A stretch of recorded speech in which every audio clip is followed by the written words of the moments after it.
A gente continua falando de suicídio, só que desta vez recebemos aqui em estúdio a psicóloga e tanatóloga Cláudia Oliveira. É com ela que nós conversamos a partir de agora. Cláudia, boa tarde, seja muito bem-vinda. Boa tarde, obrigada. Quando falamos em suicídio, qual é a realidade hoje do estado do Piauí e Teresina? Infelizmente, nós ainda temos uma taxa muito grande em jovens adultos, né, que insiste em aparecer em evidência. Só que a gente precisa lembrar que esses números são superestimados. Né, no Brasil todo. Existem os casos não notificados, não é isso, exatamente. No mundo inteiro isso é um desafio, porque a gente tem uma realidade de estar com essas taxas em evidência, né, um número alarmante, um número preocupante, mas esse desafio no mundo inteiro da subnotificação ainda não é um desafio superado. Então, imagine você que esse desafio, esse número ainda é maior, ainda pode ser maior, provavelmente, do que está aparecendo. Então, a gente não sabe exatamente onde a gente está pisando em relação a números. Mas, o que se percebe na prática é que eles são gritantes. Não é isso? Gritantes, os profissionais que trabalham com isso, apareceram algumas que são colegas, né, de ativismo em relação a isso, de trabalhos educativos e clínicos em relação a isso. Então, nós... Toda semana, praticamente todos os dias, nós temos notícias, infelizmente, no estado inteiro. E precisamos ter muito cuidado em relação a como lidar com isso, em relação à publicidade, em relação ao manejo. Vamos falar já sobre esse assunto, que é um assunto bastante delicado, sobre a publicidade, sobre o manejo. Nós conhecemos, com certeza, infelizmente, nós temos essa realidade aqui no estado do Piauí, acredito em todo o Brasil, a divulgação de fotografias, de notícias, em veículos oficiais de imprensa e também nos aplicativos de troca de mensagem. Qual o prejuízo dessa prática para quem tem pensamentos suicidas, por exemplo? Populações vulneráveis, como a própria Organização Mundial de Saúde alerta desde o ano 2000, naquele documento mundial que está aberto a todas as pessoas, inclusive a população e profissionais da mídia, fala que nós devemos ter muita cautela em relação a como, né, compartilhar fotos, cartas suicidas, né, como foi que a pessoa fez, quem era essa pessoa. Né? Então, tudo isso pode tornar pessoas que estão no estado mais vulnerável, quando se depara com isso, elas ficaram no estado ainda mais grave. Então, isso é muito sério. Aqui em Teresina, aqui no Piauí, nós que estamos nesse trabalho conjunto, com vários setores da comunidade, né, vários setores da sociedade, nós vemos, infelizmente, muitos grupos compartilhando, pessoas do nosso convívio sem respeito, compartilhando. Né, Cláudia? Assim, você simplesmente recebe, passa para frente, não sabe nem do que se trata e vai só passando. Chega, como você falou, nas mãos de uma pessoa mais vulnerável, pode até incentivar, não é isso? Sim, os meios usados, não é? Em relação à mídia, por exemplo, não é, o documento da OMS trouxe estudos consistentes mostrando o quê?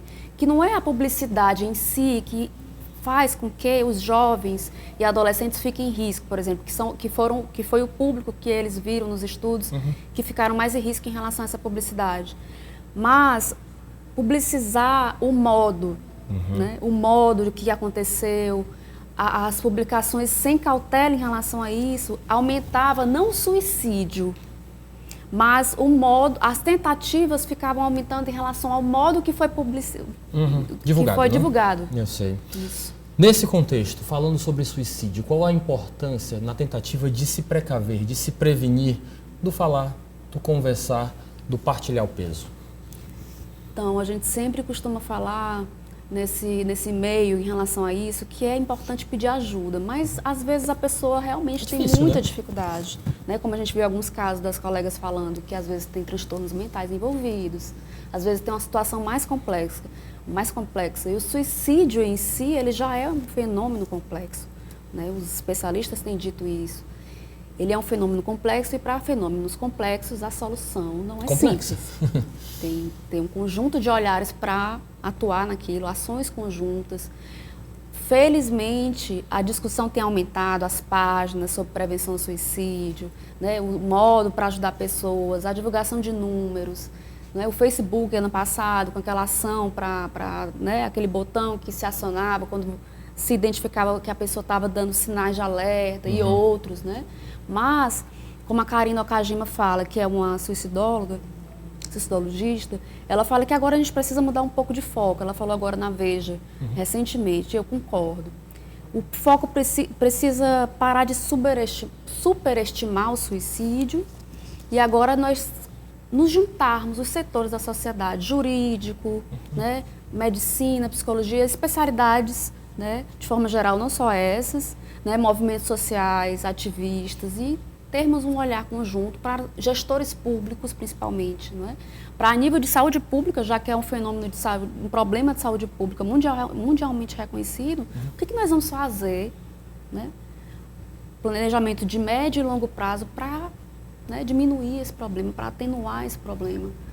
Esse é um desafio mundial também. A Organização Mundial de Saúde fala isso. Que essas ações intrasetoriais, elas são um desafio, né? Então, nós estamos com esse desafio de nos juntarmos com esse olhar mais amplo, mais profundo e mais cauteloso, né? Para ações concretas acontecerem de forma com mais qualidade. Porque essas campanhas são muito importantes. O Setembro Amarelo, ele tomou uma dimensão no Brasil, felizmente, muito grande. Mas agora eu fico me perguntando, e as ações concretas a nível de planejamento de gestão pública? Depois que se encerra o Setembro Amarelo, não é isso? Porque nós temos que botar na prática. É uma prática diária, as pessoas estão sofrendo muito intensamente, com, né, situações graves individualmente, cada pessoa é um universo, e aí? E isso em nível coletivo, aqui no Estado, desse jeito, o porquê, né? Os estudos estão se aprofundando para esse porquê, mas também a nível de planejamento, de gestão pública, os políticos, não é? Entendo. Os gestores públicos nessa área de gerência de saúde mental, o Estado, a Prefeitura, se juntar. Tem o Provida, que é um trabalho maravilhoso, eu conheço um profissional do Provida, é uma demanda gigantesca e a gente se destaca no Brasil porque a gente tem esse serviço específico para a crise suicida, não é? Mas precisamos nos juntar enquanto sociedade, enquanto profissionais, enquanto técnicos, por exemplo, tanatólogos, que é uma área específica para estudos de morte, luto, pessoas especializadas, né, na área do suicídio, para olhar para isso com gestores públicos e discutir. E aí? Eu te apresentei justamente como psicóloga e tanatóloga. Como que a tanatologia pode ajudar na prevenção e também no caso das pós-venções, no caso de, infelizmente, um suicídio se concretizar, no cuidado com aqueles que ficam? Na educação para a vida e para a morte, porque na medida que a gente se educa para a morte, a gente está cuidando da vida, né? E no acolhimento, a gente se sensibilizar para esse acolhimento com mais qualidade na nossa escuta, porque escutar profundamente com qualidade não é qualquer escuta, né? Uma coisa é a pessoa desabafar, outra coisa é a pessoa estar com a pessoa que escute ela com qualidade, tecnicamente, e que vá orientá-la de fato a partir do acolhimento.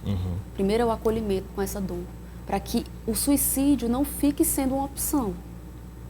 Inclusive na nossa publicidade em relação a isso, a mídia, a gente não pode, a gente tem que ter cautela, não pode, não deve passar o ar de que o suicídio é uma possibilidade, é uma solução para alguns problemas, é normal, né? Ele é típico, né? Ele é normal. Ele não pode ser divulgado dessa maneira, né? Porque existem alternativas, existem possibilidades e segundo especialistas e cientistas na área, isso é interessante também, prevenir é possível.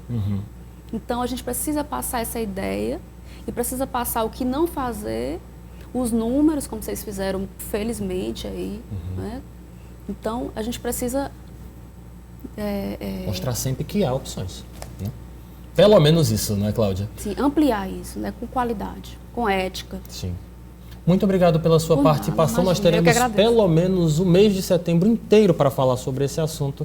Espero encontrar você mais outras vezes para falar sobre esse tema tão importante, viu, Cláudia? Obrigado. Eu que agradeço.